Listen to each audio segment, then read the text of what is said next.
tell you now, said American dream is a fraud. You can come get it if you want, but you are going to work till you're dead. You have people who in their 50s, 60s right now are work double shift, 16 hours a day, them are work. And then can sit down, then can go to go sit down and chill and laugh with them bridging like how you do a Jamaica on the job. Then can show up late at morning time, then can I go, then can have bad customer service, then can drink one beer pan them break. Then can do none of that. Hello guys, welcome back to the channel. And if you're coming across the channel for the first time, thank you very much for stopping by. So in this video, I want us to discuss something about the American dream, or the greener pastures in Europe, in the Middle East, in Asia, or anywhere else away from home. So I came across this video and by a Jamaican sister who had this message to, I say, black people. She was, of course, addressing fellow Jamaicans, but this message is essentially just for all black people that are chasing this American dream and the greener pastures away from home. Let me share the video with you. Let's see what she's saying, and let's have something to say at the end of it. So here is the video. You see, this message is for everybody at Jamaica who are killed themselves to come a foreign. Foreign nice, you know, me not lie. Foreign nice. There's a lot of opportunities here, but one thing people not telling you about foreign. And when time people do telling you about foreign, and the things say them bad mind and they don't want to come here and the whole shebang. So let me tell you about foreign. There are opportunities in America. Me not lie about that, because things where we can attain in America in a small period of time probably will take somebody a lifetime in Jamaica to reach those same achievements, right? But with America, you have to understand that this is a plantation. The society was built off of the same formula that they use to maintain the plantations. So when you come in at the workforce in America and they tell you about the American dream, and you did try catch the American dream, which is the house with the white picket fence, the husband, the 2.5 kids, the good education and the big job, and all of these big cars and everything where you have to maintain. The catch is you're going to work till you're dead, till you're literally dead, turn over, resurrect, your soul come back in a new body and work again to pay off the American dream. Okay? So me I tell you now, said the American dream is a fraud. You can come get it if you want, but you are going to work till you're dead. You have people who in their 50s, 60s right now are work double shift, 16 hours a day, them are work. And then can sit down, then can go to go sit down and chill and laugh with them bridging like how you do a Jamaica on the job. Then can show up late at morning time, then can I go, then can have bad customer service, then can drink one beer pan them break. Then can do none of that. Them have to go to work and you literally walk. Some people only get one 30-minute break in an 8 hour. When you're supposed to get 2:15 and a 30. And when your 8 hour done, your boss come and tell us, say, yo, you have to stay, you're mandated to work another 8-hour shift. And because you have to pay for all of this American dream where you got trust from the bank, and you have all of these loans and debt, you have to stay there to work that other 8 hour. Right? So run come a foreign if you don't want, but me I tell you, say, be prepared for the truth. And the truth is, you not go work till you're dead. And if you not work till you're dead, you not go almost dead. So here what you do. When you come a foreign, have a 10-year plan. You work hard. You get every money where you can get. You send your money back a yard. Me don't want to hear about how Jamaica violent. Me don't want to hear about that you buy a piece of land and you build one house. And you put on one car down there. And you cut. Okay, so that is the message. I don't know if you understand the Jamaican Creole, the Jamaican form of English. It's called, no, I can't remember the name right now, but that's not a problem, because thankfully I understand what you're saying, and most of us, I think, understand, and we're going to break it down. So that is a very strong message, or maybe a warning. And the warning in A nutshell is the grass might appear greener on the other side, but be careful, the grass might not always be green. So let's talk about this pursuit by Black people, because this is a message not only to Jamaicans, but to all Black immigrants, be they coming from the continent of Africa, coming from the Caribbeans, leaving their homes, leaving their homelands, because Black people are industrious people and they will go wherever they can find opportunities. So this is a message to all Black immigrants leaving home. And then you need to be careful, because whatever you're following, whatever you, and this message really touched me so deeply, because you see, there are so many documentaries you can go out there on YouTube to see of Africans leaving their homelands in droves, taking those dangerous and perilous journeys, just, sacrificing everything, including their lives, to try and find a way to Europe, especially. This is especially happening for Africans in West Africa and parts of Eastern Africa, countries like Ethiopia, Sudan, South Sudan, Eritrea, where many Africans, in droves, I say, walk on foot or are smuggled across the dangerous Sahara Desert in Africa to Libya. And then again, the most dangerous sea crossing on substandard vessels, and they try to find their way across the Mediterranean waters to Europe. Many and thousands of them have unalived, trying to cross the Mediterranean, trying to seek the so-called greener pastures. Now, let me give you a story. So, in fact, not even a story. So first, there's a friend of mine who told me this one time, that in America, because she happens to be in America, you work hard. If you work hard to get something, to acquire something, then you work twice as hard to be able to keep that thing.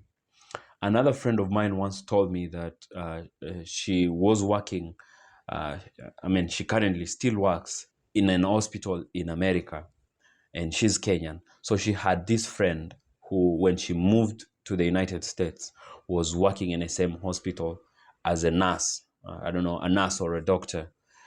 And she'd been working there for 40 years. Every day, just working hard, because Black people work hard. That I know, and that is credit to Black people. So she'd been working there until she retired after 40 years of working there. And she was Jamaican. The lady was Jamaican, and she had built this beautiful house back in Jamaica. And after 40 years of non-stop, back-breaking donkey work in America, she retired, and she went back home to Jamaica, to the beautiful homeland of Jamaica, of the land of, beautiful people of Jamaica and the white sandy beaches. But just 2 years into her retirement, she passed on.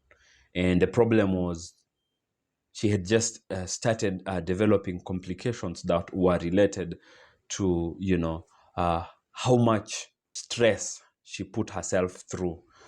Just to acquire, just to live, to sustain rather, that American dream.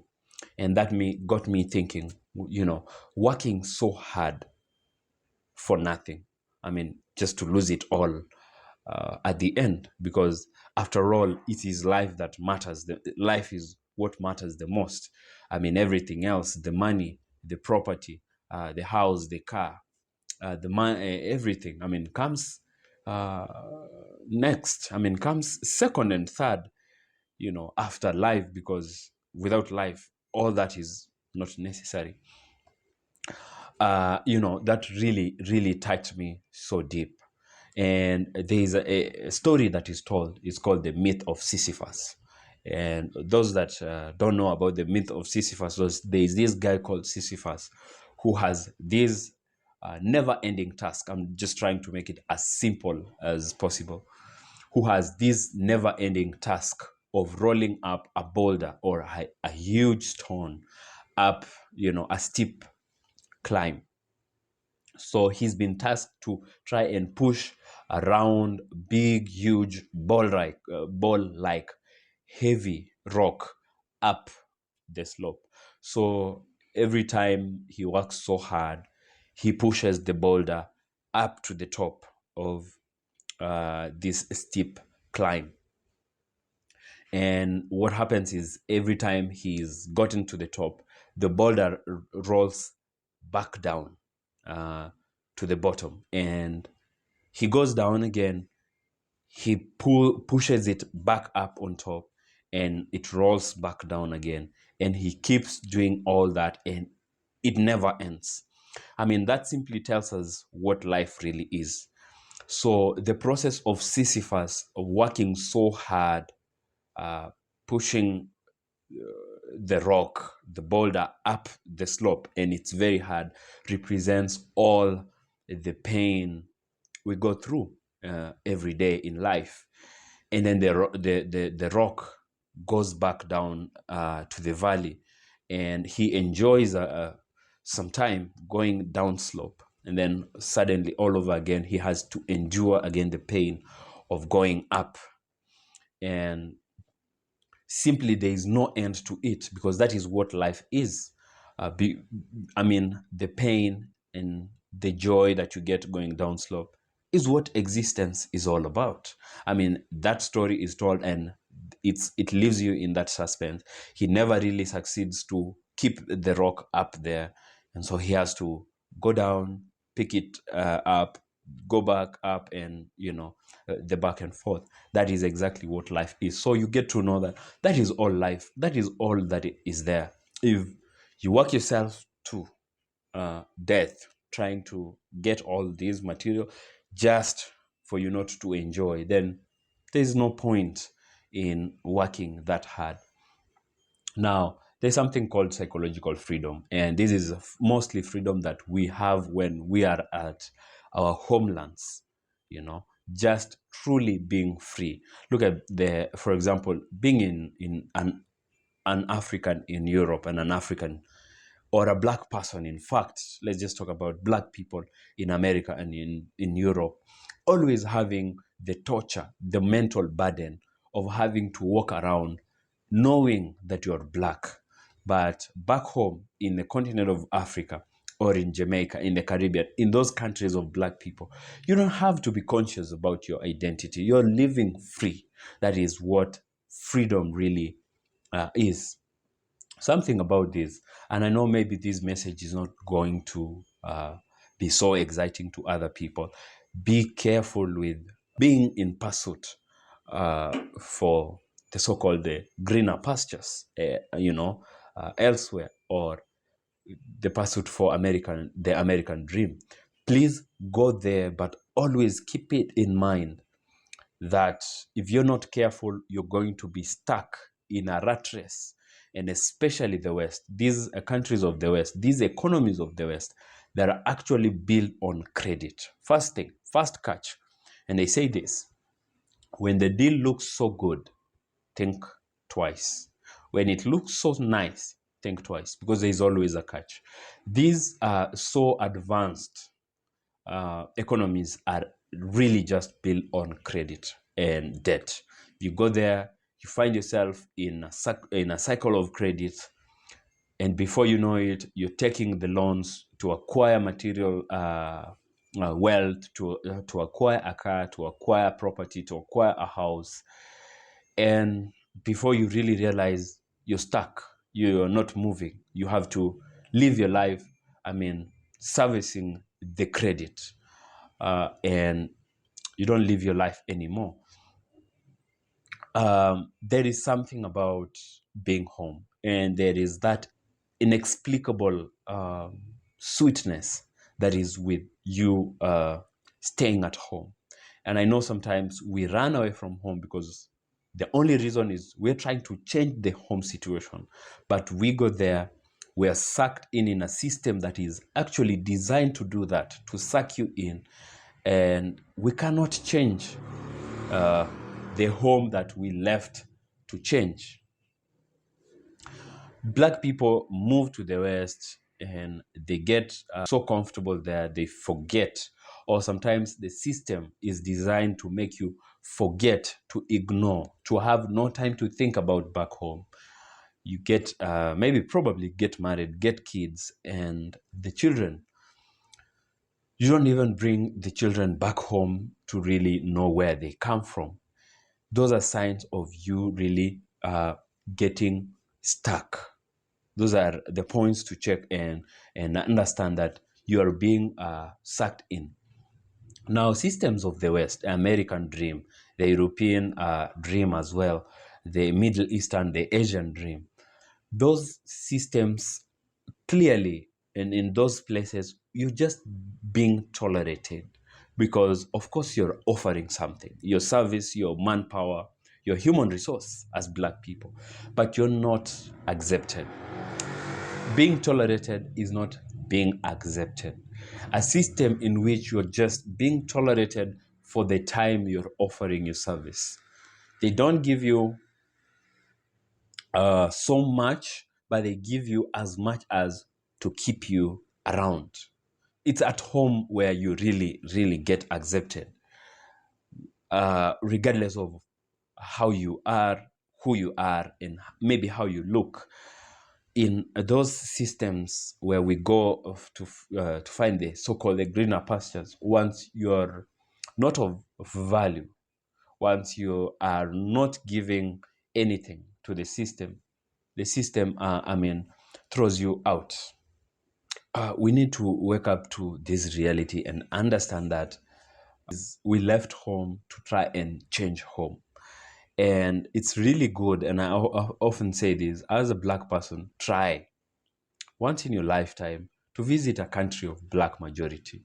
So to feel the freedom of your Blackness, to know what it is, not to think about your Blackness all the time. Of course, there are people who moved from the motherland, and those that have been born away from the motherland, that have their roots in the motherland, who will feel that they're okay being there, being out there, and it's fine with them. But if you really understand, the dynamics of this system, and especially this Western capitalistic system, it is designed to make you a consumer. And so you're just there to consume. Once they play with your psychology and suck you in, you're going there to not be of value to yourself, but be of value to the system and useless to yourself. We must always keep remembering our roots if we have to live life, because there's no point in working your life out. No, never really, because what is life at the end of it all? You might want to ask yourself, what is life? Life is living it every day. It's not about the money. It's not about going to those jobs. Is every single day of your life just to come back to service your bills. The rat race. Job, bills. Job, bills. There's life, living life, and being happy. There's no point in working so hard for a life that could end at any point, just not to enjoy, just not to get to enjoy the fruits of your own labor. And Africa is rich. Africa is extremely rich. It has all the natural resources that we need. The world needs Africa. It has all the human resource that we need. But the system has been designed in a way to put Africa and Africans and Black people in a cocoon of not being able to enjoy the fruits of their land fully. And we need to wake up to this and try to build home instead of looking for that American dream, instead of going there for the greener grass, the greener pasture that might seem green, but it's not always green. It's time we get to start to water the grass here, and it becomes green. I think that is what we need to do. Water the grass where we are, because the grass is not greener on the other side. The grass is actually greener where you water the grass. Because eventually we might end up becoming tenants on our own land. Africans love to give out everything that they have without really thinking. If they were the ones asking, and we've been asking for so much, but we never are given, but we keep giving out all we have, and then again we leave our own motherland, our own homes, to follow what we have given out, which we needed to have benefited on the very first step. I think this is a deep question of introspection, especially if you are a Black migrant or a Black person in the West. And most people, I believe, will agree with this message. Maybe a few might disagree, which is okay. Please do share your thoughts on this in the comments, and like this video, subscribe to this channel if you haven't done that, and I will be happy to see you in the next video. Peace out.